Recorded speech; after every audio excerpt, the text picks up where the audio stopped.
Ezekiel chapter 13, beginning in verse 1.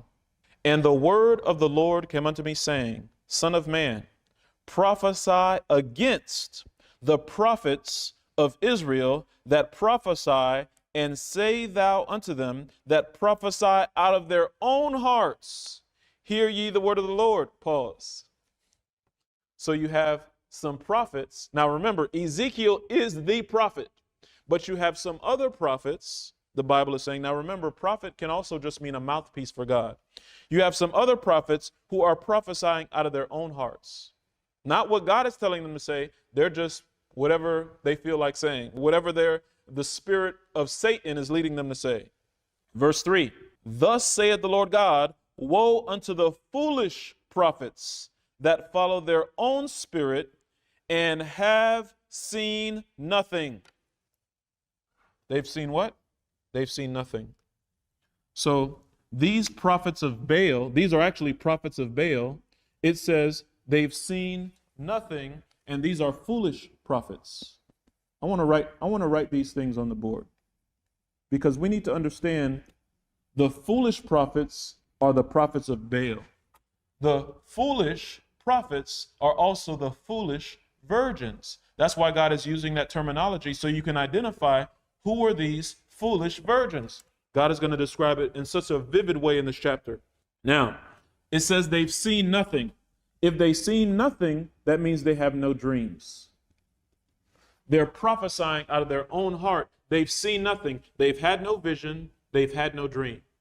So you have to consider what ministers right now that are preaching that have had no dream. You have to ask yourself that question. They've had no dream. They've shared no dreams. That's the foolish prophets. The foolish prophets are those that have had no dreams. It's very simple, very easy to identify the foolish prophets. They have no dreams. They've seen nothing. It says, verse 4, O Israel, thy prophets are like the foxes in the deserts.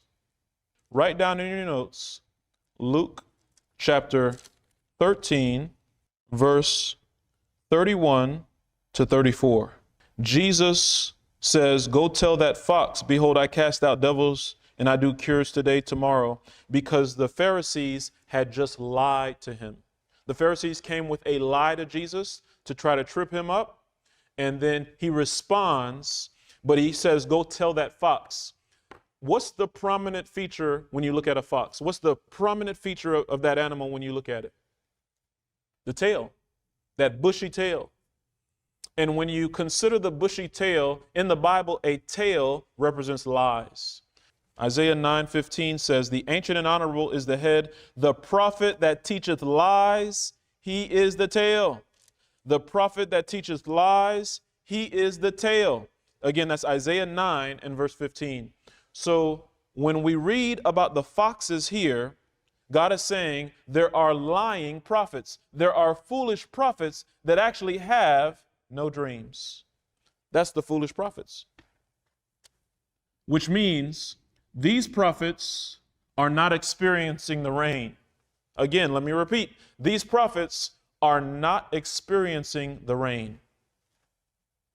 Joel 2 is very clear about the rain. Acts 2 is very clear about the rain. The story of Gideon is clear about the rain. It would fall upon the fleece. Some in the church would receive, and some in the church would not receive. It's very clear.